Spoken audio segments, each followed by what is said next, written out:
Hello students. तो आज के इस क्लास में हम पढ़ेंगे रिटार्डेशन के बारे में। रिटार्डेशन क्या होता है, हम इसके बारे में डिटेल्स में जानेंगे। हमेशा ध्यान रखिए, जब भी बॉडी का वेलोसिटी घटता है विथ टाइम, अगर बॉडी का वेलोसिटी टाइम के साथ घटते चले जा रहा है तो ऐसे में हम यह कहेंगे कि बॉडी रिटार्ड हो रहा है या बॉडी के अंदर एक नेगेटिव एक्सीलरेशन प्रोड्यूस हो रहा है, और इसी को हम रिटार्डेशन कहते हैं। तो वेलोसिटी के अकॉर्डिंग एक्सीलरेशन दो प्रकार के होते हैं। अगर कोई बॉडी का वेलोसिटी बढ़ते चले जा रहा है, अगर किसी बॉडी का वेलोसिटी बढ़ते चले जाता है तो ऐसे में उस बॉडी के अंदर जो एक्सीलरेशन प्रोड्यूस होता है उसको हम पॉजिटिव एक्सीलरेशन कहते हैं। क्या कहते हैं?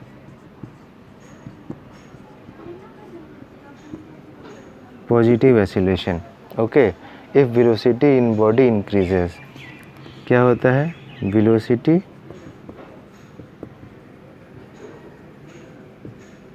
इंक्रीज़ हो रहा है। अगर किसी बॉडी में वेलोसिटी लगातार इंक्रीज़ होते चले जाता है विथ रिस्पेक्ट टू टाइम, तो ऐसे में उस बॉडी में जो एक्सीलरेशन प्रोड्यूस होता है वो पॉजिटिव एक्सीलरेशन कहलाता है। इसके ठीक विपरीत, अगर किसी बॉडी का वेलोसिटी घटते चले जाता है, मतलब वेलोसिटी डिक्रीज़ होते चले जाता है, तो ऐसे बॉडी में जो एक्सीलरेशन प्रोड्यूस होता है उसे हम नेगेटिव एक्सीलरेशन कहते हैं। तो एक और एक्सीलरेशन है जिसे हम कहते हैं नेगेटिव एक्सीलरेशन। ये कब होता है? जब बॉडी का वेलोसिटी डिक्रीज़ होते चले जाता है। Velocity decreases. तो अगर बॉडी का वेलोसिटी बढ़ते चले जाता है तो पॉजिटिव एक्सीलरेशन प्रोड्यूस होगा।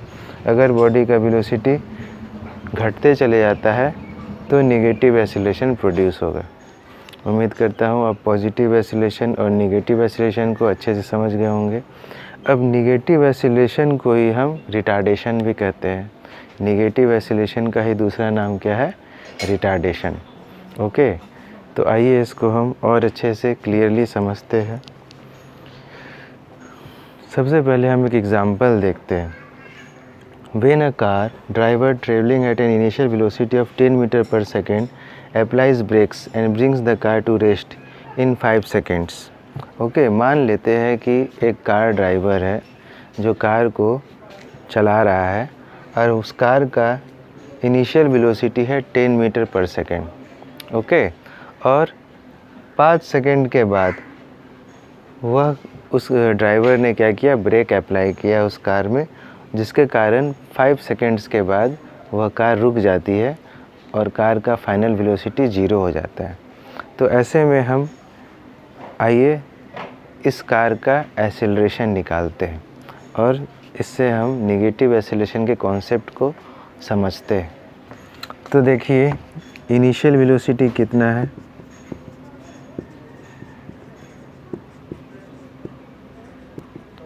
इनिशियल वेलोसिटी है 10 मीटर पर सेकेंड। अब हम इसके साथ फाइनल वेलोसिटी देखेंगे।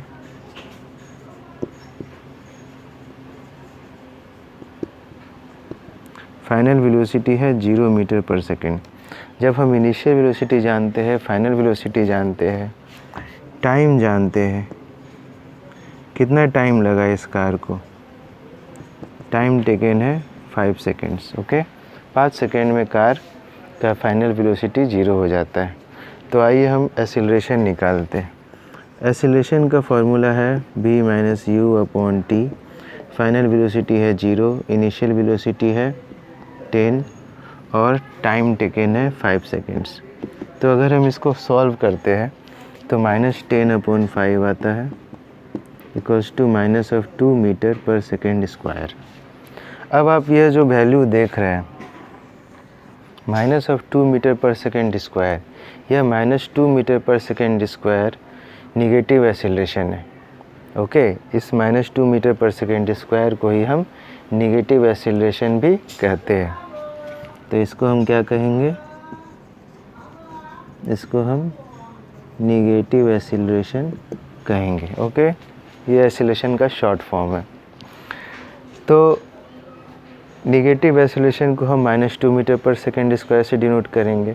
और अगर हम इसी निगेटिव एक्सेलरेशन के जगह अगर रिटार्डेशन का बात करते हैं तो हम यह कहेंगे कि कार का जो रिटार्डेशन है वह +2 मीटर पर सेकेंड स्क्वायर है। इसका मतलब क्या हुआ, जब हम रिटार्डेशन का बात करते हैं तो हमेशा ध्यान रखिएगा कि जब हम 2 के साथ साइन लगाते हैं तो वह माइनस का साइन नहीं लगाते, क्योंकि रिटार्डेशन आपका ऑटोमेटिकली यह डिनोट करता है कि जो एक्सीलरेशन है वो आपका ऑलरेडी क्या है, नेगेटिव माना हुआ है। ओके, तो अगर हम रिटार्डेशन का बात करेंगे कि कार में रिटार्डेशन कितना प्रोड्यूस हुआ, तो हम रिटार्डेशन को +2 मीटर पर सेकेंड स्क्वायर से डिनोट करेंगे। लेकिन अगर हम रिटार्डेशन नहीं बोलकर नेगेटिव एक्सेलरेशन का बात करते हैं तो वहाँ पर हम -2 मीटर पर सेकेंड स्क्वायर से रिप्रेजेंट करेंगे। तो हमेशा ध्यान रखिए कि अगर आपकी न्यूमेरिकल्स में भी अगर इस तरह से कोई स्टेटमेंट आता है कि ट्रेन का रिटार्डेशन है आपका 20 मीटर पर सेकेंड स्क्वायर, तो यहाँ पे ट्रेन में रिटार्डेशन 20 मीटर पर सेकेंड स्क्वायर एक पॉजिटिव वैल्यू होगा, लेकिन जब आप उसको न्यूमेरिकली सॉल्व कीजिएगा तो वो 20 आपका माइनस में आपको उसे न्यूमेरिकल में लिखना होगा, क्योंकि वह एक नेगेटिव एक्सेलरेशन है। ओके, तो अगर हम रिटार्डेशन का बात करते हैं कि कार में रिटार्डेशन कितना है, तो हम यह कहेंगे कि कार में +2 मीटर पर सेकेंड स्क्वायर का रिटार्डेशन हुआ। लेकिन अगर हम नेगेटिव एक्सेलरेशन का बात करते हैं कि कार में नेगेटिव एक्सेलरेशन कितना होता है, तो वहाँ पर हमें -2 मीटर पर सेकेंड स्क्वायर से रिप्रेजेंट करना होगा। तो आप इस कॉन्सेप्ट को हमेशा क्लियर रखिए अपने माइंड में। जब हम रिटार्डेशन का बात करते हैं तो वो हमेशा पॉजिटिव वैल्यू के साथ लिखाता है, लेकिन रिटार्डेशन का मतलब ही होता है कि वह एक नेगेटिव एक्सेलरेशन है। इसलिए हमें जो नंबर है उसे हमें माइनस से रिप्रेजेंट करने का ज़रूरत नहीं है। और जब हम नेगेटिव एक्सेलरेशन का बात करते हैं तो वहाँ पर हम माइनस साइन से नंबर को रिप्रेजेंट करते हैं। उम्मीद करता हूँ कि आप रिटार्डेशन को अच्छे से समझ गए होंगे, पॉजिटिव एक्सेलरेशन क्या होता है इसे समझ गए होंगे, नेगेटिव एक्सेलरेशन क्या होता है इसे समझ गए होंगे।